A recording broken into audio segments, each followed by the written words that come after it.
नमस्कार साथियों, आप सब लोगों का फिर से एक बार स्वागत है आपके अपने YouTube channel Rohit education channel में। तो आज हम बात करेंगे संविधान के अनुच्छेदों के बारे में।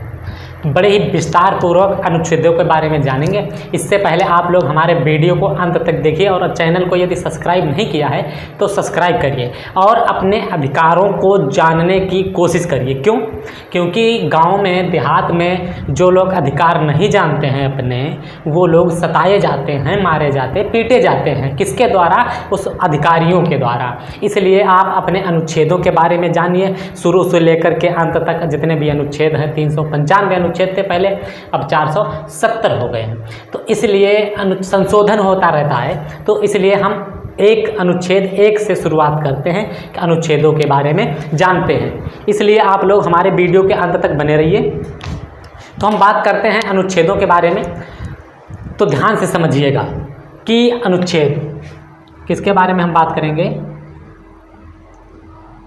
अनुच्छेदों के बारे में। अब अनुच्छेद नंबर 1 से, ठीक है। एक अनुच्छेद 1 में क्या बताया गया है? अनुच्छेद 1 में क्या बताया गया है कि जो हमारा भारत देश है, ये कैसा देश है? हमारा भारत देश है, ये कैसा होगा? ये राज्यों का संघ होगा। कैसा होगा? राज्यों का संघ होगा, ठीक है। ये अनुच्छेद 1 कहता है, क्या कहता है कि जो हमारा भारत देश है ये कैसा होगा? सब राज्यों का संघ होगा। और एक बात आप लोग विशेष तौर से ध्यान दीजिएगा कि राज्यों का संघ होगा अनुच्छेद हमारा। यदि राज्यों का समूह है, समूह को हटा करके, ठीक है, राज्यों के समूह को हटा करके राज्य जो जितने भी हैं उनका क्या होगा? संघ होगा। ये अनुच्छेद 1 कहता है। अब हम इसके बाद हम अनुच्छेद 2 का अध्ययन करेंगे। आप लोग यदि हमारी वीडियो को ज़्यादा से ज़्यादा शेयर करेंगे तो उन लोगों को भी अधिकार पता होंगे। बिल्कुल आसान भाषा में आप लोगों को बता रहे हैं ताकि समझ में आ जाए।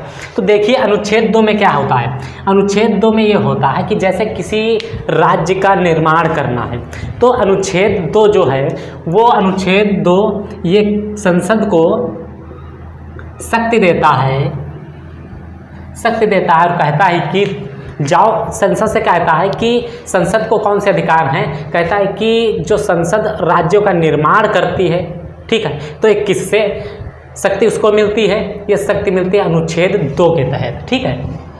और यदि किसी राज्य का निर्माण करना हो, यदि किसी राज्य का नाम बदलना हो या रखना हो, तो ये किसके पास शक्ति है? ये संसद के पास शक्ति है। और संसद क्या करती है? उस राज्य का नाम परिवर्तन करती है या फिर राज्य का निर्माण करती है।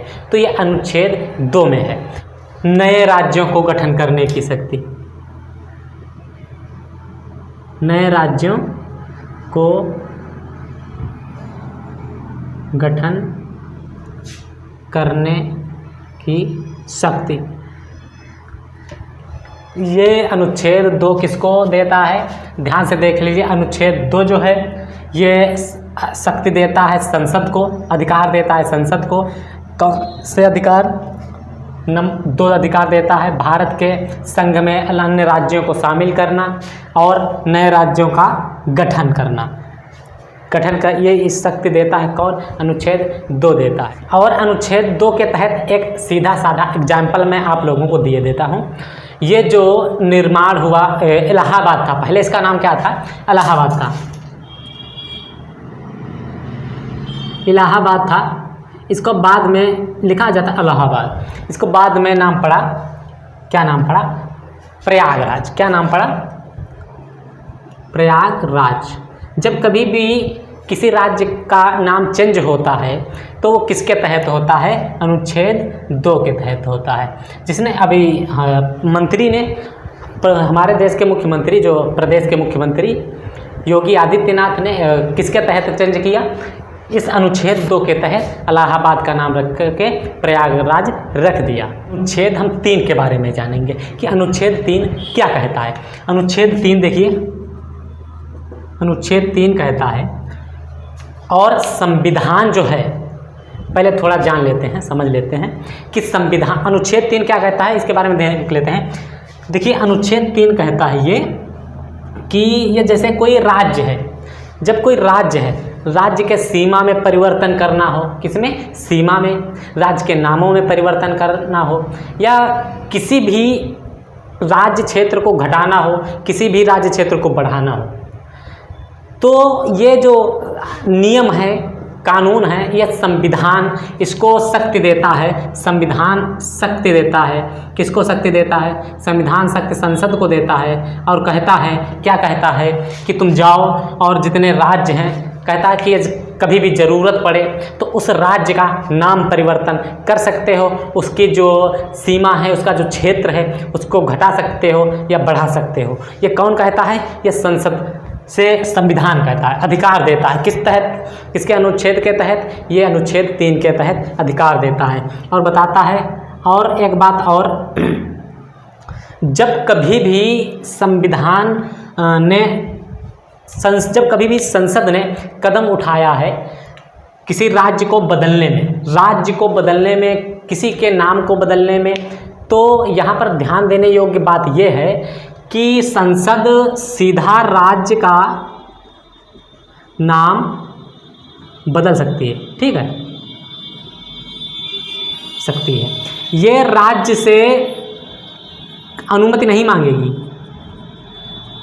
अनुमति नहीं मांगेगी, ठीक है, किससे, राज्य से अनुमति नहीं मांगेगी। ये डायरेक्ट क्या करती है, ये डायरेक्ट राज्य के नामों में परिवर्तन कर सकती है इस और या फिर राज्य क्षेत्र को बढ़ा सकती है बगैर इसके सूचना तो पता चली जाती है, लेकिन इसको पूछना नहीं पड़ता कि भैया हम आपके राज्य का नाम बदलना चाहते हैं तो हमको ये इजाज़त दे दीजिए, ऐसा बिल्कुल नहीं है।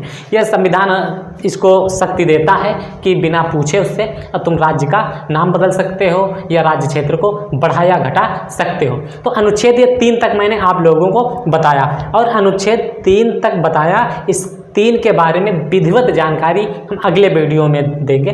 तब तक आप लोगों हमारे साथ बने रहिए और हमारे चैनल से जुड़े रहिए, क्योंकि अनुच्छेद 3 तक हुए हैं। इसके बाद बहुत सारे अनुच्छेदों को बताना है। आप लोग वीडियो को देखते रहिए, प्रतिदिन नई वीडियो आएगी और उन अनुच्छेदों के माध्यम से आप अपना नॉलेज बढ़ाते रहिए। ये स्टूडेंटों के लिए बहुत ही खास है, बहुत ही सरल है। जैसे वीडियो फालतू के वीडियो देखते हैं उसी प्रकार ये भी वीडियो देखिए ताकि नॉलेज भी बढ़े और लोगों को बताइए और नोटबुक लेकर के लिख लीजिए।